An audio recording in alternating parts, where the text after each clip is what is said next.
ದೂರು ದಾಖಲಾಗುವ ಮುನ್ನ ನಿರೀಕ್ಷಣಾ ಜಾಮೀನು ಕೊಟ್ಟಿದ್ದಾರೆ.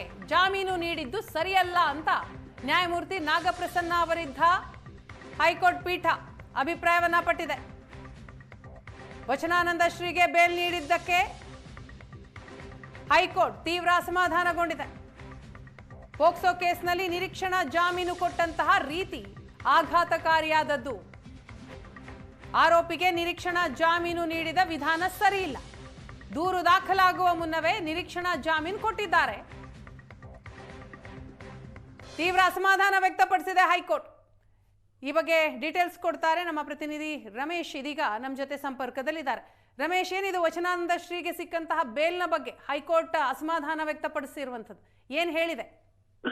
ವೀಣಾ, ಅಂದ್ರೆ ವಚನಾನಂದ ಶ್ರೀ ವಿರುದ್ಧ ದಾವಣಗೆರೆಯಲ್ಲಿ ಒಂದು ಪೋಕ್ಸೋ ಪ್ರಕರಣ ದಾಖಲಾಗಿತ್ತು. ಇದಕ್ಕೆ ಸಂಬಂಧಪಟ್ಟಂತೆ ಅಂದ್ರೆ ದೂರು ದಾಖಲಾಗುವ ಮುನ್ನವೇ ವಚನಾನಂದ ಸ್ವಾಮೀಜಿಗೆ ಜಾಮೀನು ಕೊಟ್ಟಿರುವಂತ ರೀತಿ ಸರಿ ಇಲ್ಲ ಅನ್ನುವಂತ ಅಭಿಪ್ರಾಯವನ್ನ ಕೋರ್ಟ್ ವ್ಯಕ್ತಪಡಿಸಿರುವಂತಹದ್ದು. ಅಂದ್ರೆ ಈ ಒಂದು ಬೇಲ್ ಕೊಟ್ಟದನ್ನ ಕ್ಯಾನ್ಸಲ್ ಮಾಡಬೇಕು ಅಂತೇಳಿ ಆ ಸಂತ್ರಸ್ತ ಬಾಲಕ ಆಕೆಯ ತಾಯಿ ಹೈಕೋರ್ಟ್ ಮೆಟ್ಲೇರುವಂತದ್ದು. ಆ ಅರ್ಜಿಯ ವಿಚಾರಣೆಯನ್ನ ನ್ಯಾಯಮೂರ್ತಿಗಳಂತ ನಾಗಪ್ರಸನ್ನ ಅವ್ರ ಮುಂದೆ ವಿಚಾರಣೆಗೆ ಬಂದ ಸಂದರ್ಭದಲ್ಲಿ ಹೈಕೋರ್ಟ್ ಈ ಆದೇಶವನ್ನ ಅಂದ್ರೆ ಜಾಮೀನು ನೀಡಿದಂತ ಆದೇಶವನ್ನ ನೋಡಿ ಆಘಾತವನ್ನು ವ್ಯಕ್ತಪಡಿಸಿರುವಂತದ್ದು, ಅಸಮಾಧಾನವನ್ನು ವ್ಯಕ್ತಪಡಿಸಿರುವಂತದ್ದು. ಈ ರೀತಿ ಜಾಮೀನು ಕೊಟ್ಟುವಂತದ್ದು ಸರಿಯಲ್ಲ ಅನ್ನುವಂಥದ್ದು. ಮತ್ತೆ ಸ್ವಾಮೀಜಿ ವಿರುದ್ಧ ಗಂಭೀರ ಸೆಕ್ಷನ್ಗಳಿದೆ, ಅಂದ್ರೆ ಪೋಕ್ಸೋ ಕೇಸ್ ದಾಖಲಾಗಿದೆ, ದೂರ ದಾಖಲಾಗುವ ಮುನ್ನವೇ ನಿರೀಕ್ಷಣಾ ಜಾಮೀನು ಕೊಟ್ಟಂತದ್ದು ಸರಿಯಲ್ಲ ಅನ್ನುವಂಥದ್ದು. ಹಾಗಾಗಿ ಅವರ ವಾದವನ್ನು ಕೇಳಿ, ಅಂದ್ರೆ ಯಾರ ವಿರುದ್ಧ ಅರ್ಜಿ ದಾಖಲಾಗಿದೆ ಅವರ ವಾದವನ್ನು ಕೇಳಿ ಮುಂದಿನ ಆದೇಶವನ್ನ ಮಾಡಲಾಗುತ್ತೆ. ಹಾಗಾಗಿ ಏನು ಇಲ್ಲಿ ಆರೋಪಿಯಾಗಿರುವಂತಹ ವಚನಾನಂದ ಅವರಿಗೆ ನೋಟಿಸ್ ಅನ್ನ ಜಾರಿ ಮಾಡಬೇಕು ಅಂತ ಹೇಳಿ ಪೊಲೀಸರಿಗೆ ಸೂಚನೆ ಕೊಟ್ಟಿರುವಂತದ್ದು. ಸೊ ಆ ಮೂಲಕ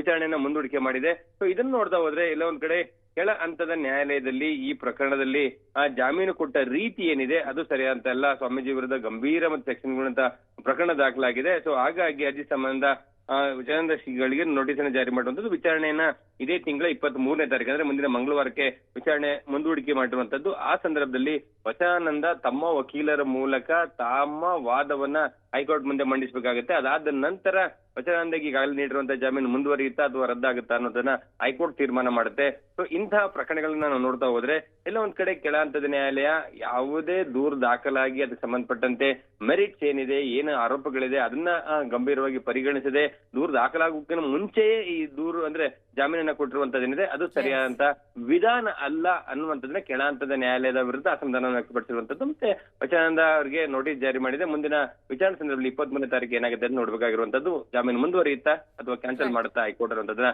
ನೋಡ್ಬೇಕಾಗಿದೆ.